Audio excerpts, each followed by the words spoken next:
Good morning dear students. देखिए आज हम लोग प्लास्टिड का दूसरा पार्ट देखने जा रहे हैं। एक वीडियो लेक्चर इसके पहले प्लास्टिड पे हो चुका है, आप उसको भी देख लीजिएगा। हम लोग आज जो देखने जा रहे हैं that is chloroplast.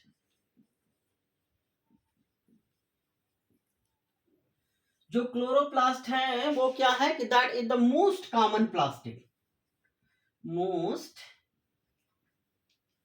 Common plastic. किसने खोजा? Discovered by सिंपर।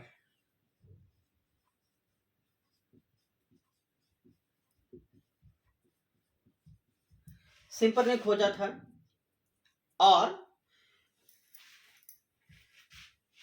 जो प्लास्टिड होते हैं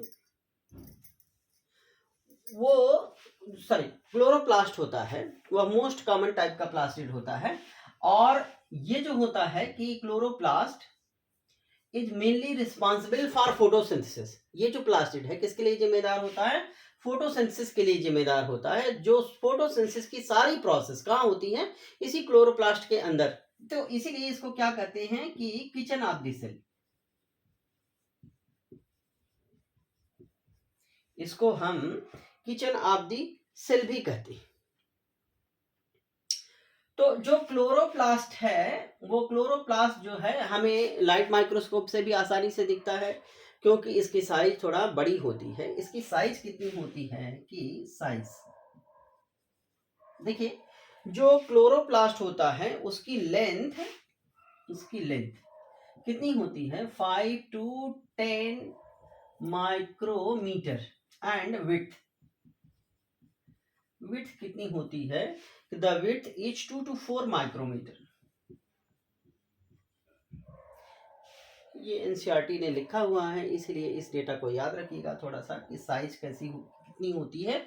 और जो क्लोरोप्लास्ट है उसका शेप कैसा होता है कि क्लोरोप्लास्ट का जो शेप है वो लेंस शेप का हो सकता है, या स्फेरिकल हो सकता है, ओवल हो सकता है, या रिबन जैसा हो सकता है, या डिस्क्वायर्ड भी हो सकता है। बड़े प्लांट की सेल में, in plant cell mostly in the larger plants, lens shape का क्लोरोप्लास्ट हो सकता है, स्फेरिकल हो सकता है, ओवल हो सकता है, रिबन शेप का हो सकता है, या डिस्क्वायर्ड हो सकता है। हालांकि जो ग्रीन एलगी होती है, जैसे कि हम कहें कि क्लोरोप्लास्ट में कप शेप का होता है, क्लेमाइडोमोनास में, क्लेमाइडोमोनास में कैसा होता है? क्लोरोप्लास्ट कप शेप का होता है। और जैसे हम कहें कि स्पाइरल किस में होता है? स्पायरोगायरा में। स्पायरोगायरा में क्लोरोप्लास्ट कैसा होता है कि स्पाइरल क्लोरोप्लास्ट होता है। और जैसे कि हम कहें कि ओडोगोनियम एक एल्गी है, ओडोगोनियम में कैसा क्लोरोप्लास्ट होता है? In Oedogonium it is reticulate. और stellate or star shape, stellate or star shape का क्लोरोप्लास्ट कहां पाया जाता है? इन जाइग्निमा में। जाइग्निमा में स्टीलेट आर स्टार शेप का क्लोरोप्लास्ट पाया जाता है। यूलोथ्रिक्स में गर्डिल शेप का,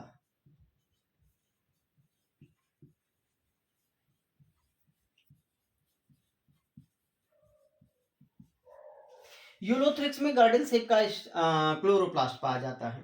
तो देखिए जो क्लोरोप्लास्ट है वो अलग अलग शेप के होते हैं। कई बार कॉम्पिटिटिव एग्जाम में ये शेप को लेकर के एक आध दो बार क्वेश्चन आए हुए हैं, इसलिए इसको अलर्ट रहिएगा।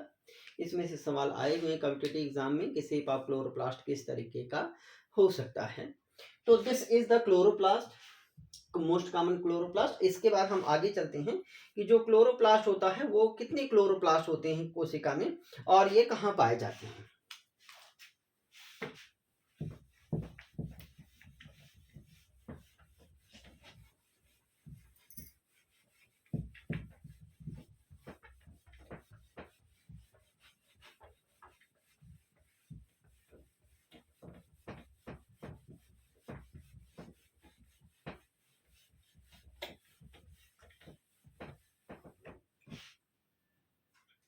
तो देखिए जो क्लोरोप्लास्ट का नंबर होता है, जैसे क्लेमाइडोमोनास है, क्लेमाइडोमोनास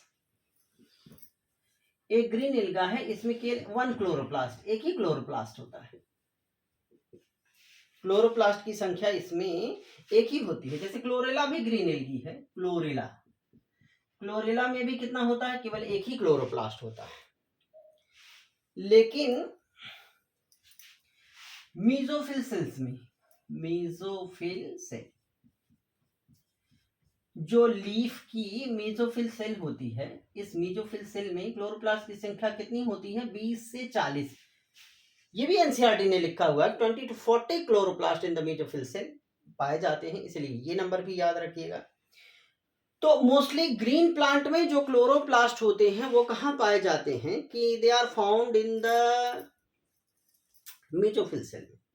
मीजोफिल सेल को ही फोटो, क्लोरोप्लास्ट की किचन ऑफ द सेल है, मीजोफिल सेल को, इसी सेल को हम और क्या कहते हैं, इसी सेल को हम फोटोसिंथेटिक सेल भी कहते हैं ना। सारी photosynthesis, most of the photosynthesis take place in this cell, इसलिए इसको हम फोटोसिंथेटिक सेल भी कहते हैं।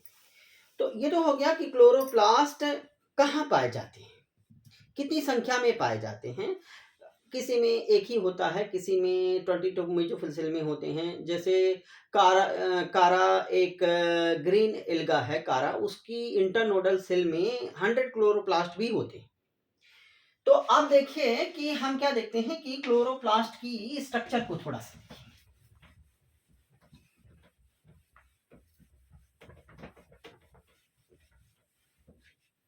देखिए स्ट्रक्चर।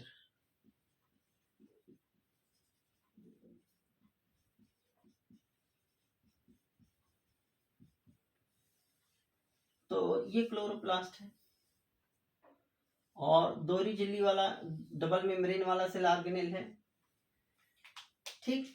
तो ये इसकी आउटर मेम्ब्रेन है, outer membrane, this is inner membrane. इसके अंदर ये जो लिक्विड है इसको क्या कहते हैं, स्ट्रोमा, ओके दिस इज। और इसके इन दो ये जो स्पेस है इसे क्या कहते हैं, inter membrane space.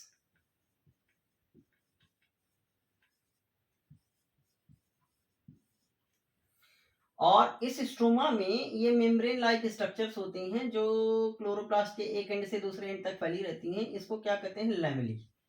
These are known as what, lamellae. और इस लैमेली के ऊपर क्या पाई जाती है, they contain the heap of coin like structure, इस तरीके से।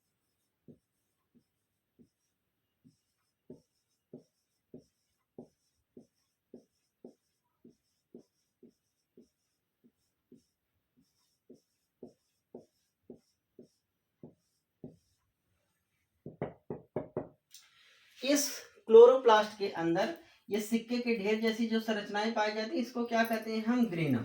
This is known as what, granum. Granum singular है और ग्रेना जो है, एक वर्ड और यूज करते हैं, ग्रेना। ग्रेना क्या है, प्लूरल, प्लूरल है। तो जो ग्रेना होते हैं वो कितने होते हैं कि 20 to 40, एक प्लांट सेल में 20 to 40 ग्रेना पाए जा सकते हैं। और ये जो heap of coin like structure है, एक heap of coin like structure को इसको क्या कहते हैं, थाइलेकॉइड। दिस वन स्ट्रक्चर, सिक्के जैसी एक संरचना जो है वो क्या है, थाइलेकॉइड है। और इसकी संख्या कितनी हो सकती है, 2 to 100 थाइलेकॉइड। और इस थाइलेकॉइड के अंदर जो स्पेस बचता है उसे होता है, उसे क्या कहते हैं, lumen. That is known as what, lumen. तो देखिए कि ग्रेनम है, स्ट्रोमा है। फोटोसिंथेसिस की जो सबसे इंपॉर्टेंट प्रोसेस है, हम जानते हैं फोटोसिंथेसिस दो स्टेप में होती है, एक लाइट रिएक्शन और एक डार्क रिएक्शन। तो फोटोसिंथेसिस की जो डार्क रिएक्शन होती है वो कहाँ होती है, डार्क रिएक्शन स्ट्रोमा में।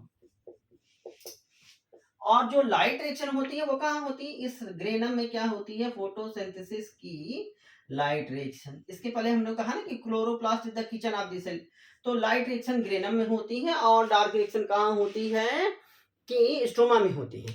इसके बारे में हम लोग फोटोसिंथेसिस में डिस्कस करेंगे, लेकिन इस क्लोरोप्लास्ट में सर्कुलर डीएनए भी पाया जाता है। दे कंटेन द सर्कुलर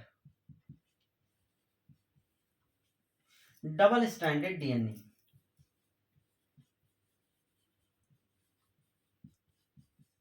इस डीएनए को कभी कभी हम क्या लिख देते हैं कि sometime we are writing the cpDNA. CpDNA मतलब क्लोरोप्लास्ट का डीएनए। और चूंकि क्लोरोप्लास्ट में भी माइटोकॉन्ड्रिया की तरह अपना सर्कुलर डीएनए है, इसीलिए इसको क्या कहते हैं, सेमी ऑटोनॉमस। क्लोरोप्लास्ट को हम क्या कहते हैं, सेमी ऑटोनॉमस ऑर्गेनेल।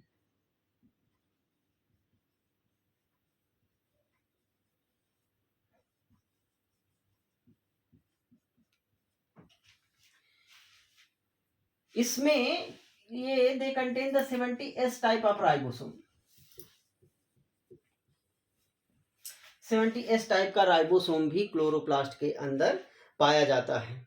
तो देखिए कि एक्चुअली जो क्लोरोप्लास्ट होता है उसके अंदर ये स्ट्रक्चर तो पाई जाती हैं। इसके अलावा इसमें, इस क्लोरोप्लास्ट में कुछ और चीजें भी पाई जाती हैं, जैसे कि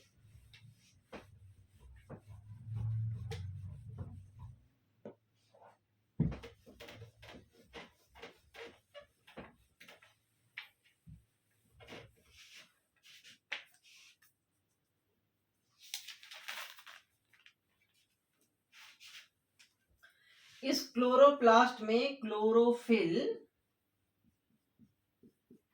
पाया जाता है। क्लोरोफिल के अलावा इसमें क्या पाया जाता है, कैरोटिनॉइड, यानी कि कैरोटीन जैंथोफिल भी पाया जाता है।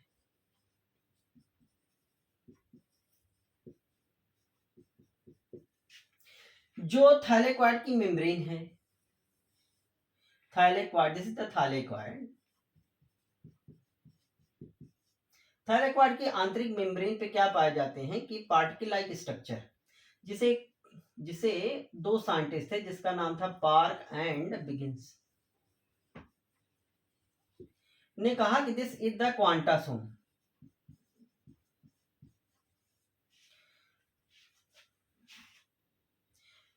Park and Perkins. Park and Perkins ने क्या कहा कि ये थैलेक्वाइड की जो इनर मेम्ब्रेन पे पार्टिकल लाइक स्ट्रक्चर है, दैट इज क्वांटासोम, और one quantasome contain 230 chlorophylls. 230 chlorophyll होते हैं। और एक क्लोरोफिल की हम स्ट्रक्चर देखें तो इस तरीके की होती है। क्लोरोफिल के दो पार्ट होते हैं, एक उसका हेड और एक इसकी टेल। तो जो हेड होता है वो कैसा होता है, head is hydrophilic. Head hydrophilic होता है और ये पोरफायरिन रिंग का बना होता है। Porphyrin ring. एक पोरफायरिन रिंग को कौन बनाता है, 4 पायरॉल, 4 पायरॉल न्यूक्लियस, और 4 पायरॉल न्यूक्लियस बनाते हैं। और इसका जो सेंट्रल एटम होता है वो क्या होता है, magnesium. Magnesium is the central atom of the chlorophyll. और जो टेल होती है वो किसकी बनी होती है, tail is made up with the phytol. तो ये पायरॉल की, और ये जो टेल है that is made up with the phytol. और क्लोरोफिल क्या है, मोस्ट अबंडेंट फोटोसिंथेटिक पिगमेंट है, मोस्ट डोमिनेंट फोटोसिंथेटिक पिगमेंट है। इसके बारे में डिटेल में हम लोग किसमें डिस्कस करेंगे कि फोटोसिंथेसिस में। तो this is the structure of the chloroplast. Chloroplast की बाकी बची हुई जो देखिए, क्लोरोप्लास्ट की जो इनर मेम्ब्रेन होती है उसमें फोटोसिस्टम कुछ और स्ट्रक्चर भी पाई जाती है, जैसे कि photosystem first, photosystem second, light harvesting complex, cytochrome b and f. But all the things we will discuss in the photosynthesis. इसमें हम केवल क्लोरोप्लास्ट को डिस्कस किया है, क्लोरोप्लास्ट के स्ट्रक्चर के बारे में डिस्कस किया है। एंड रिमेनिंग थिंग्स जब फोटोसिंथेसिस हम लोग डिस्कस करेंगे, in that case we will discuss. तो आपको अगर ये टॉपिक अच्छा लगा हो तो चैनल को सब्सक्राइब जरूर कर लीजिए। धन्यवाद।